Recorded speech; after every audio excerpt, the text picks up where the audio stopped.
अपने सब सुनि रहल छी नितेश पाठक इंटरटेनमेंटक प्रस्तुति। या देवी सर्वभूतेषु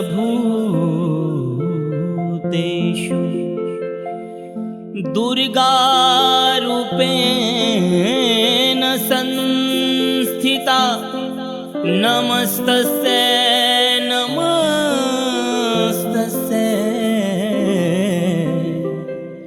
नमस्तस्यै नमो नमः। ये मैया लाख मनाबी तैयो अहाँ किएने आबै छी।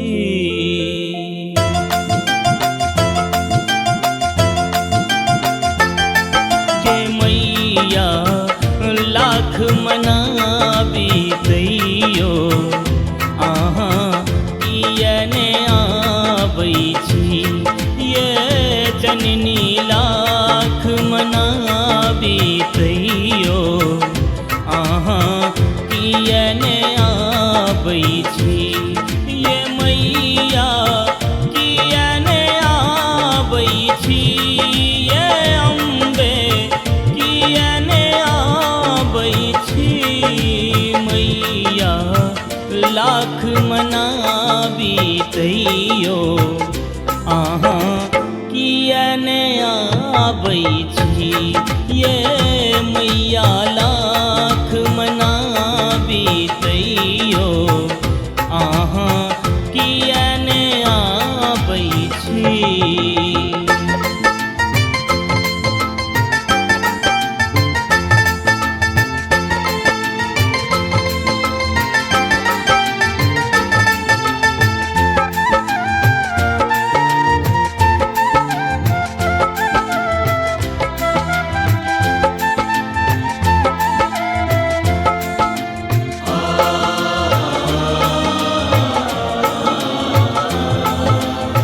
पहिल बेर हम कलश बैसेलहुँ सिन्दूर पिठार साहिपन केलहुँ।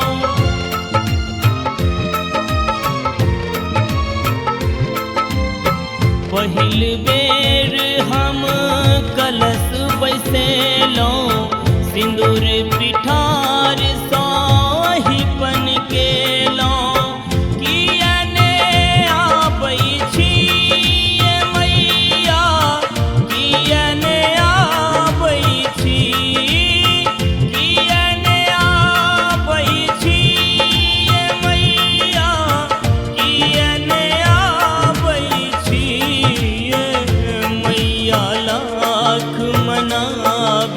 तैयो अहाँ किएने आबै छी। ये जननी लाख मनाबी तैयो अहाँ किएने आबै छी।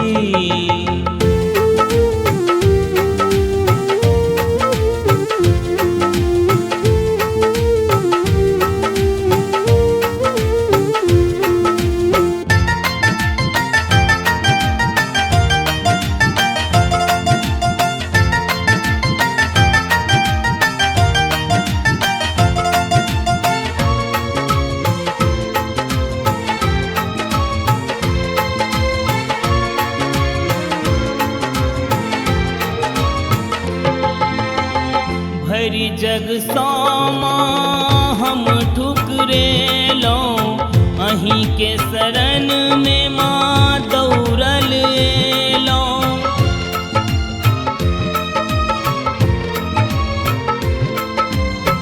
भरि जग सामा हम ठुकरेलहुँ अहीं के शरण में माँ दौड़ल एलहुँ।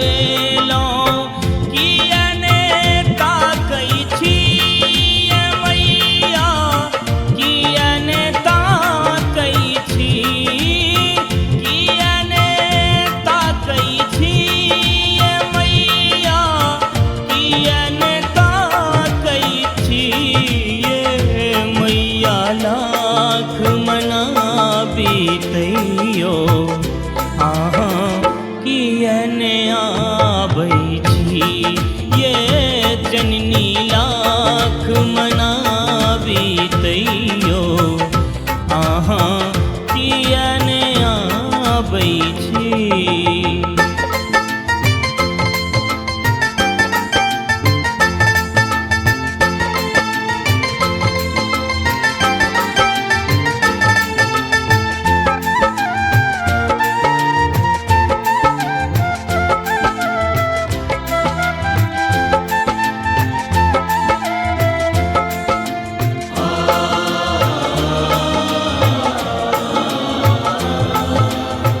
अंकुर दीवाना के दुखक कहानी कहैये नितेश माँ सुनियो भवानी।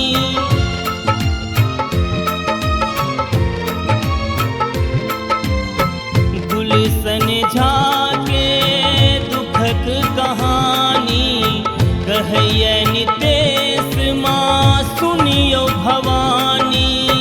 चरण में कानई छी ये मैया चरण में कानई छी चरण में कानई छी ये मैया चरण में कानई छी ये जननी लाख मनाबी तैयो अहाँ कियने आबै छी ये मैया लाख मनाबी तैयो अहाँ कियने आबै छी ये मैया कियने आबै छी ये अम्बे कियने आबै छी मैया लाख मनाबी तैयो अहाँ कियने आबै छी ये